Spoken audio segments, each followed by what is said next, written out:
नमस्कार दोस्तों। क्या आपको भी लगता है कि आजकल की इस भागदौड़ भरी जिंदगी में हर कोई इंसान टेंशन में जी रहा है। माता पिता को बच्चों की टेंशन, बच्चों को पढ़ाई की, फिर नौकरी की, फिर शादी की, कभी घर के लोन की किस्तें तो कभी कार की किस्तें। हर जगह बस टेंशन टेंशन टेंशन। और आगे जाकर यही टेंशन भयंकर डिप्रेशन में तब्दील हो जाता है। तो क्या आपको भी लगता है कि आप डिप्रेशन से ग्रस्त हैं? और अगर हाँ, तो एक बार अपनी 10वीं कक्षा का रजिस्टर खोलकर देख लें। अरे अरे, टेंशन मत लीजिए, आप बस इस कहानी को सुन लीजिए, आपका सारा डिप्रेशन दूर हो जाएगा। डिप्रेशन ग्रस्त एक सज्जन जब 50 प्लस के हुए थे तो उनकी पत्नी ने एक काउंसलर का अपॉइंटमेंट लिया जो ज्योतिषी भी थे। कहा कि ये भयंकर डिप्रेशन में है, कुंडली भी देखिए इनकी, और बताया कि इन सब के कारण मैं भी ठीक नहीं हूँ। जोशी जी ने कुंडली देखी और सब सही पाया। अब उन्होंने काउंसलिंग शुरू की, फिर कुछ पर्सनल बातें भी पूछी और सज्जन की पत्नी को बाहर बैठने को कहा। फिर सज्जन बोलते गए कि मैं बहुत परेशान हूँ, चिंताओं से दब गया हूँ। कभी नौकरी का प्रेशर, बच्चों की एजुकेशन और जॉब की टेंशन, घर का लोन, कार का लोन, कुछ मन नहीं करता। दुनिया तो तोप समझती है कि मेरे पास तो बहुत सारा पैसा है, लेकिन मेरे पास तो कारतूस जितना भी सामान नहीं। मैं बहुत डिप्रेशन में हूँ। कहते हुए पूरी जीवन की किताब खोल दी। तब उस विद्वान काउंसलर ने कुछ सोचा और पूछा कि 10वीं में किस स्कूल में पढ़ते थे। सज्जन ने उन्हें स्कूल का नाम बता दिया। काउंसलर ने कहा, आपको स्कूल में जाना होगा, वहां से आपकी 10वीं क्लास के सारे रजिस्टर लेके आना। फिर वे सज्जन अपने स्कूल गए और वहां से सारे रजिस्टर लेकर आए। काउंसलर ने कहा कि अपने साथियों के नाम लिखो और उन्हें ढूंढो और उनके वर्तमान हालचाल की सारी जानकारी लाने की कोशिश करो। जब सारी जानकारी को डायरी में लिखना और 1 महीने बाद आकर मुझसे मिलना।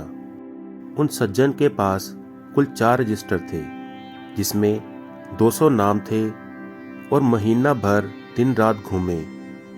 बड़ी ही मुश्किल से अपने 120 सहपाठियों के बारे में जानकारी एकत्रित कर पाए। आश्चर्य तो तब हुआ जब ये पता चला कि उसमें से 20% लोग मर चुके थे, 7% लड़कियां विधवा और 13 तलाकशुदा या सेपरेटेड थी। 15% नशेड़ी निकले जो बात करने के भी लायक नहीं थे। 20% का पता ही नहीं चला कि वो कहां पर है। उनमें से 5% इतने गरीब निकले कि क्या बताऊं, और 5% इतने अमीर निकले कि पूछे ही नहीं।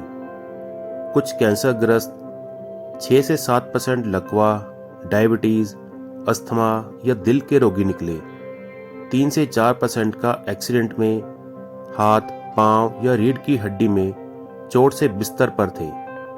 2 से 3% के बच्चे पागल, बैगाबॉन्ड या निकम्मे निकले। एक जेल में था और एक 50 की उम्र में सेटल हुआ था, इसलिए अब शादी करना चाहता था। एक अभी भी सेटल नहीं था, पर 2 तलाक के बावजूद तीसरी शादी की फिराक में था।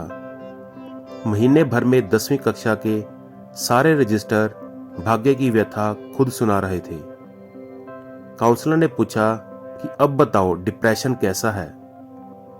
इन सज्जन को समझ आ गया कि उसे कोई बीमारी नहीं है, क्योंकि वो भूखा नहीं मर रहा था, दिमाग एकदम सही है।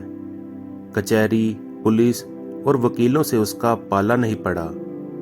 उसके बीवी बच्चे बहुत अच्छे हैं, स्वस्थ हैं, और वो खुद भी स्वस्थ है।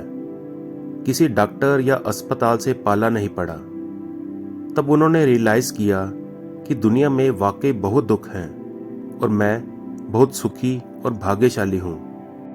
इससे आज 2 बातें तय हुई कि धीरूभाई अंबानी बने या ना बने ना सही, और भूखा नहीं मरे, बीमार बिस्तर पर ना गुजारे, जेल में दिन ना गिनना पड़े, तो इस सुंदर जीवन के लिए ऊपर वाले को धन्यवाद देना ही सर्वोत्तम है। तो दोस्तों, क्या आपको भी लगता है कि आप डिप्रेशन में हैं? अगर आपको भी ऐसा लगता है तो आप भी अपने स्कूल जाकर 10वीं कक्षा का रजिस्टर ले आएं और ढूंढिए अपने सहपाठियों को और फिर देखिए क्या होता है।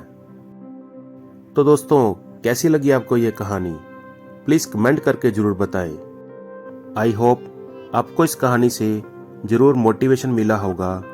अगर हाँ, तो प्लीज़ चैनल को सब्सक्राइब करना ना भूलें ताकि आपको आगे भी इस प्रकार की मोटिवेशन कहानियाँ सुनने को मिलती रहें। धन्यवाद।